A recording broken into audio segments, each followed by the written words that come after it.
Hello friends, आपण शिकतोय chapter DF block element transition and inner transition element standard 12 lecture number आहे 27 आणि या चॅप्टरमध्ये आपला टॉपिक जो आज आपण सुरुवात करणार आहोत तो आहे preparation of potassium permanganate that is KMnO4। Potassium permanganate म्हणजे KMnO4 याचं आपल्याला प्रिपरेशन लक्षामध्ये घ्यायचं आहे आणि त्याचं प्रिपरेशन आपण करणार आहोत पायरुलुसाइट पासून। या पायरुलुसाइटला हाऊस मॅनिटा किंवा मॅग्नीज डायऑक्साइड म्हणजे MnO2 असं म्हटलं जातं। तर हा जो पायरुलुसाइट ओव्हर आहे या पायरुलुसाइट ओव्हरमध्ये प्रामुख्याने मॅग्नीज डायऑक्साइड MnO2 असतं। यापासून आपल्याला KMnO4 हे मॅन्युफॅक्चर करायचं आहे। मग हे मॅन्युफॅक्चर करत असताना दोन स्टेपमध्ये हे केलं जातं। पहिल्या स्टेपमध्ये हा जो MnO2 आहे या MnO2 पासून K2MnO4 म्हणजे पोटॅशियम मॅग्नेट आपण तयार करणार आणि सेकंड स्टेपमध्ये या पोटॅशियम मॅग्नेट पासून आपण पोटॅशियम परमॅग्नेट तयार करणार आहोत। तर चला पहिली स्टेप आपण लक्षात घेऊ, ज्यात आपण MnO2 चं रूपांतर K2MnO4 म्हणजे पोटॅशियम मॅग्नेट मध्ये करणार आहोत।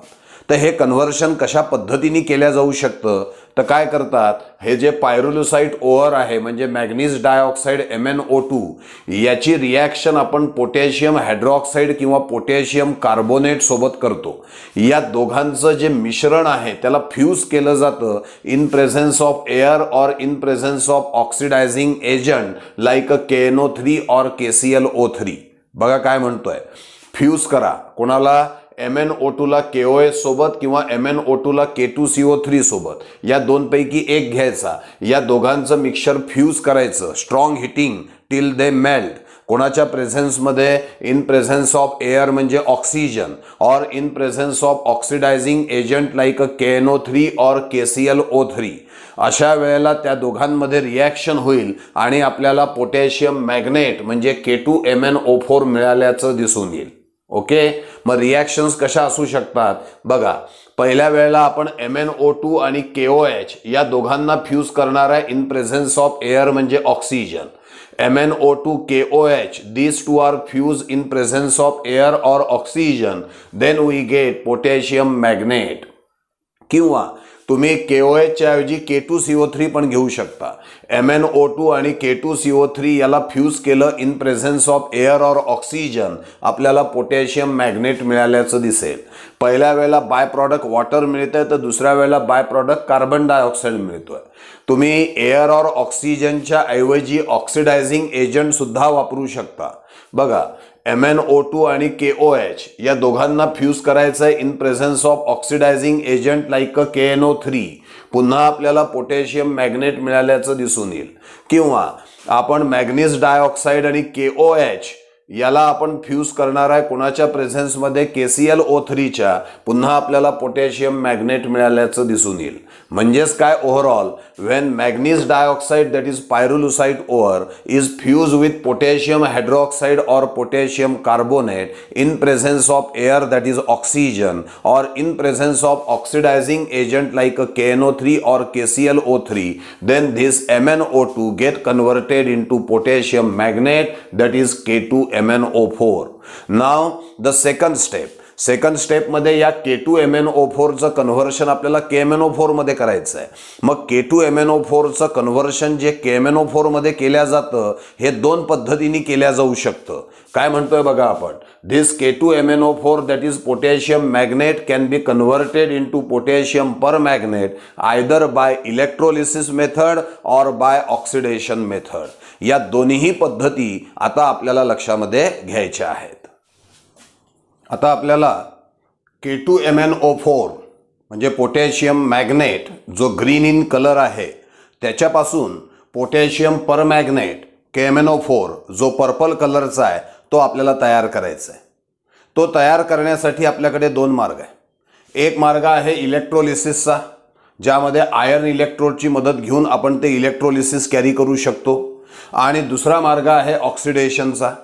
या K2MnO4 चं ऑक्सिडेशन करण्यासाठी तुम्ही sulphuric acid, carbon dioxide, chlorine किंवा ओझोन यांची मदत घेऊ शकता। म्हणजे बघा, पहिले आपण काय केलं होतं, तर हा जो पायरोलुसाइट ओअर आहे, मॅग्नीज डायऑक्साईड जो आहे, याला फ्यूज केलं होतं KOH K2CO3 सोबत. कोणाच्या प्रेझेन्समध्ये? एअर ऑर ऑक्सिजन किंवा ऑक्सिडायझिंग एजंट लाईक KNO3 और KClO3. त्यानंतर आपण K2MnO4 आपल्याला मिळाला होता, जो ग्रीन इन कलर होता.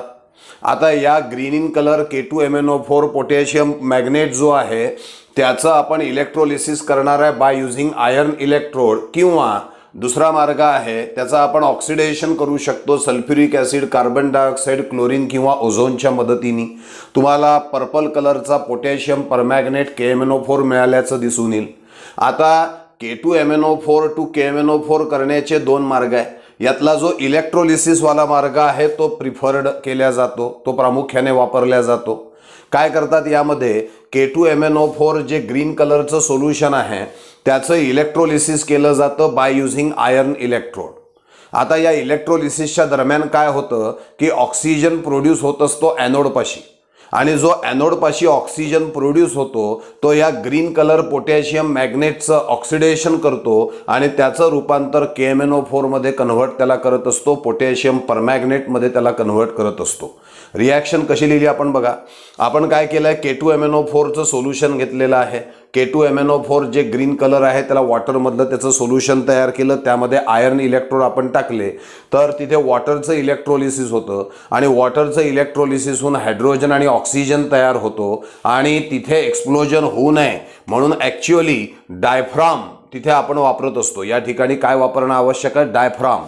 दोन इलेक्ट्रोडला सेपरेट करण्यासाठी डायफ्राम म्हणजे एक प्रकारचा स्क्रीन त्या ठिकाणी वापरला जातो, ज्याने एका साईडला हायड्रोजन, दुसऱ्या साईडला काय मिळेल? ऑक्सिजन.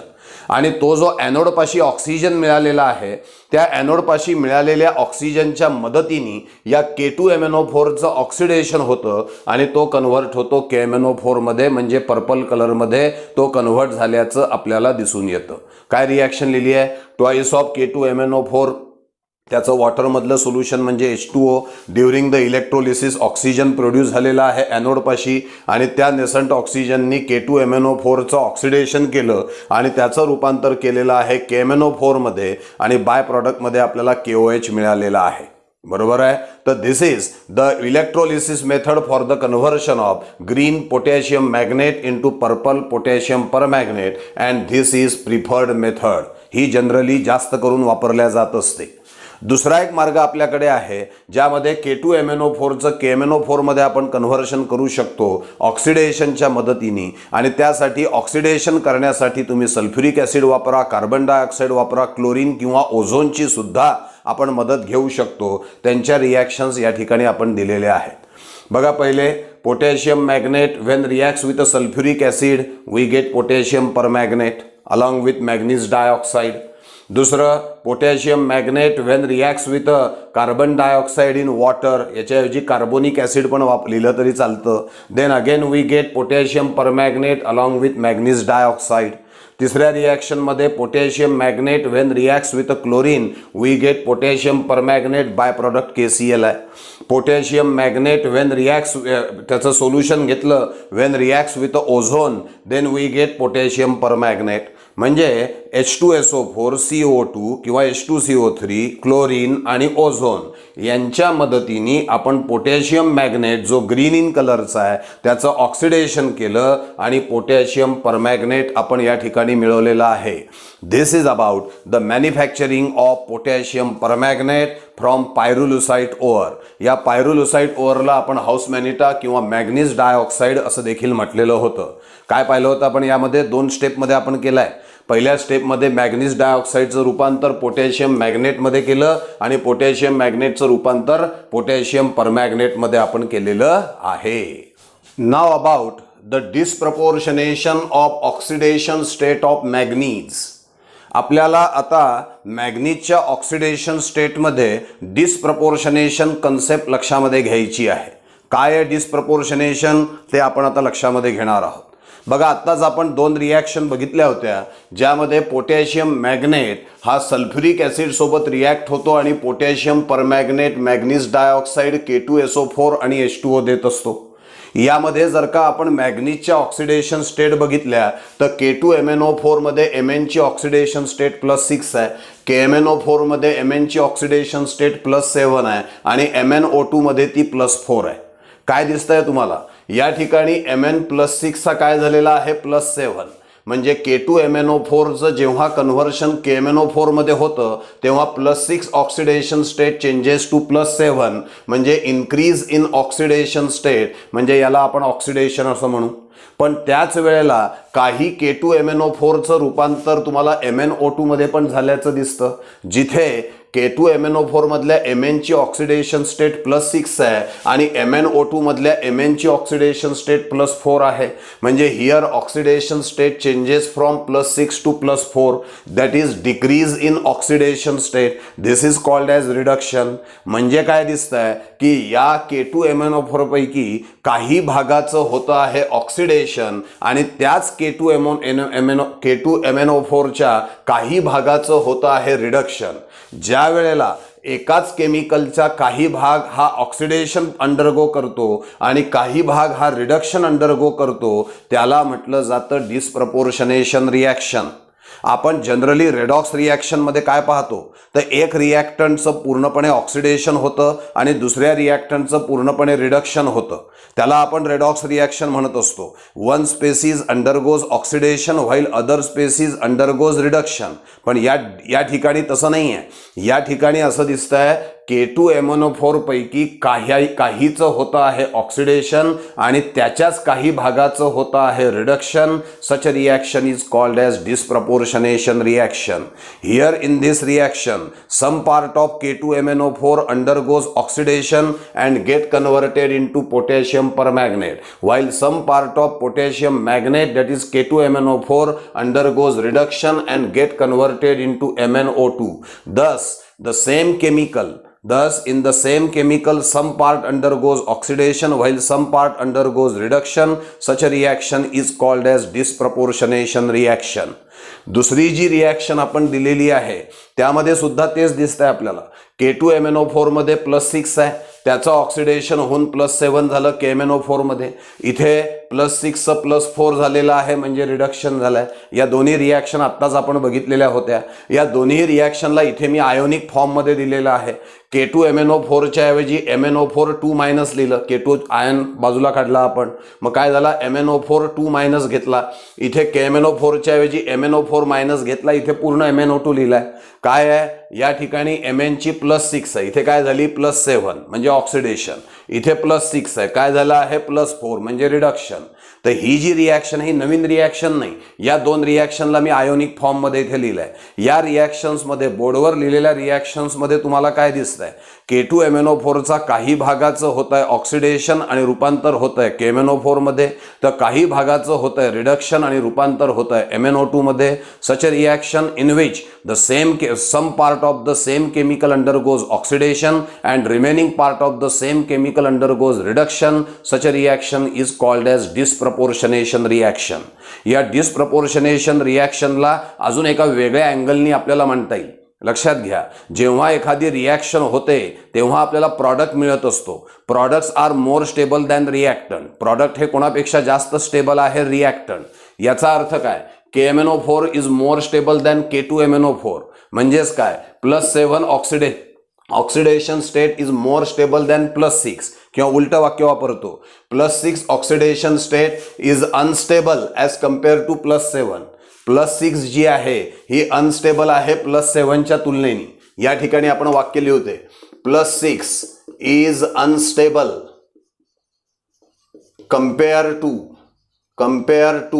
+7. म्हणजे lower oxidation state is unstable as compare to higher oxidation state. बघा, lower oxidation state is unstable to higher oxidation state. आता दुसऱ्या भागाकडे लक्ष द्या. +6 हा रिॲक्टंट मधला आहे आणि +4 हा प्रॉडक्ट मधला आहे. म्हणजे इथे काय म्हणता येईल +6 इज अनस्टेबल कम्पेअर टू +4. +6 ही हायर ऑक्सिडेशन स्टेट आहे. ही काय आहे higher oxidation state which is unstable to +4 म्हणजे लोअर ऑक्सिडेशन स्टेट आहे. म्हणजे दोन आपल्याला वेगवेगळे परस्पर विरोधी स्टेटमेंट्स या ठिकाणी मिळतात आहे. पहिलं स्टेटमेंट काय +6 is unstable as compare to +7. दुसरं काय, +6 is unstable as compare to +4, कारण reactants are unstable than product. म्हणजे याचा अर्थ दिस +6 ऑक्सिडेशन स्टेट ही अनस्टेबल आहे. कोणाच्या तुलनेत? या +7च्या तुलनेत. त्याच वेळेला ती अनस्टेबल आहे कोणाच्या तुलनेत? +4च्या तुलनेत. म्हणून मी दोन सेपरेट वाक्य तुमच्या समोर लिहिले की +6 is unstable as compare to +7. म्हणजेच lower oxidation state is unstable as compare to higher oxidation state. त्याच रिॲक्शनमध्ये अजून दुसरं वाक्य पण खरं आहे, +6 is unstable as compare to +4. म्हणजेच higher oxidation state is unstable as compare to lower oxidation state. आता या दोन वाक्यांना मी वापरतो, लक्ष द्या. In this reaction lower oxidation state is unstable as compare to higher oxidation state as well as higher oxidation state is unstable as compare to lower oxidation state. आता या दोन वाक्यांना मी एकत्रित बसवण्याचा प्रयत्न करतो, ऐका. Lower oxidation state is unstable as compare to higher oxidation state and vice versa. Vice versa म्हणजे याच्या उलट. म्हणजे lower is unstable as compare to higher as well as higher is unstable as compare to lower. असं जेव्हा तुम्हाला एखाद्या रिॲक्शनमध्ये दिसून येईल की लोअर ऑक्सिडेशन स्टेट ही अनस्टेबल आहे हायर ऑक्सिडेशन स्टेटपेक्षा आणि हायर ऑक्सिडेशन स्टेट अनस्टेबल आहे लोअर ऑक्सिडेशन स्टेटपेक्षा, तेव्हा ती रिॲक्शन असते डिस्प्रपोर्शनेशन रिॲक्शन. बघा वाक्यरचना. In acidic solution for Mn, +6 oxidation state is unstable as compared to higher oxidation state +7 and lower oxidation state +4. म्हणजे ही जी +6 आहे ही अनस्टेबल आहे या +7 पेक्षा सुद्धा आणि या +4 पेक्षा सुद्धा, कारण हे प्रॉडक्ट आहे आणि प्रॉडक्ट हे या रिॲक्टंट पेक्षा जास्त स्टेबल आहे. म्हणजे +7 याच्यापेक्षा स्टेबल आहे, +4 याच्यापेक्षा स्टेबल आहे. म्हणजेच दुसऱ्या शब्दात काय म्हणता येईल, lower oxidation state is unstable as compare to higher oxidation state and vice versa. Vice versa म्हणजे याच्या उलट. याच्या उलट म्हणजे higher oxidation state becomes unstable as compare to lower oxidation state. Such a reaction is called as disproportionation reaction. म्हणजे disproportionation reaction ओळखण्याचे मी दोन अँगल तुमच्या समोर मांडले. एक सोपा अँगल काय मांडला, ज्या वेळेला तुम्हाला असं दिसेल की एकाच केमिकलमधल्या काही भागाचं होतं आहे ऑक्सिडेशन आणि काही भागाचं होतं आहे रिडक्शन, समजून घ्या ती डिस्प्रपोर्शनेशन रिॲक्शन आहे. दुसरा अँगल डिस्प्रपोर्शनेशनचा मांडला की lower oxidation state is unstable as compare to higher oxidation state, आणि त्याच रिॲक्शनमध्ये अजून एक वाक्य दिसतं ते म्हणजे higher oxidation state is unstable as compare to lower oxidation state, then that reaction is considered as a disproportionation reaction. या दोन्ही रिॲक्शन या डिस्प्रपोर्शनेशन रिॲक्शन आहे. आणि तिसरी रिॲक्शन म्हणजे या दोन रिॲक्शनला मी तुमच्या समोर आयोनिक फॉर्ममध्ये मांडलेला आहे. तर this is the concept about the disproportionation of oxidation state of manganese. Thank you.